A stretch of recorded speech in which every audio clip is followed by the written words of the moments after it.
मनसे आणि शिवसेना उद्धव ठाकरे या दोन पक्षांमध्ये युतीच्या चर्चांनी राज्यात मोठं वादळ उठवलं। भाजपसह महायुतीला राज्यामध्ये पर्याय देण्यात येणार अशी चर्चा रंगली होती, तर मुंबईतील मराठी माणसाच्या आवाजाला बळ मिळणार असंही सांगण्यात आलं होतं। पण काही महिन्यात हा विषय रेंगाळला। दोनही नेते परदेशात गेले असल्याने यावर पुढे भाष्यच झालं नाही। आता संजय राऊत यांनी पुन्हा एकदा थंड पडलेल्या या विषयाला पुन्हा हवा दिली आहे। राऊतांनी या युतीबाबत मोठं वक्तव्य केलंय। राज ठाकरे यांनी मुलाखत दिली किंवा राज ठाकरेंनी दुसरी मुलाखत दिली म्हणून युतीचा विषय चर्चेचा विषय ठरला। उद्धव ठाकरे यांनीही मुलाखतीला सकारात्मक प्रतिसाद दिला। मुलाखतीवर चर्चा ठरत नाही। एकनाथ शिंदे आणि फडणवीस हे समोरासमोर आल्यावर गोड बोलतात, पण तसं नाही।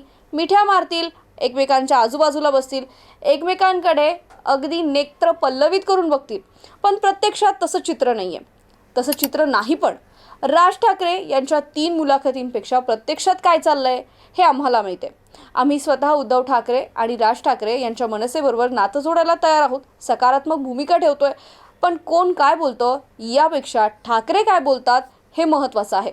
मुलाखतीच्या माईकवर नाही, तर ते सत्यात काय बोलतात हे महत्त्वाचं आहे, असं देखील राऊतांनी म्हटलं आहे। आता या सगळ्या चर्चांनंतर पुढे काय होणार याची सगळ्यांनाच उत्सुकता लागली आहे।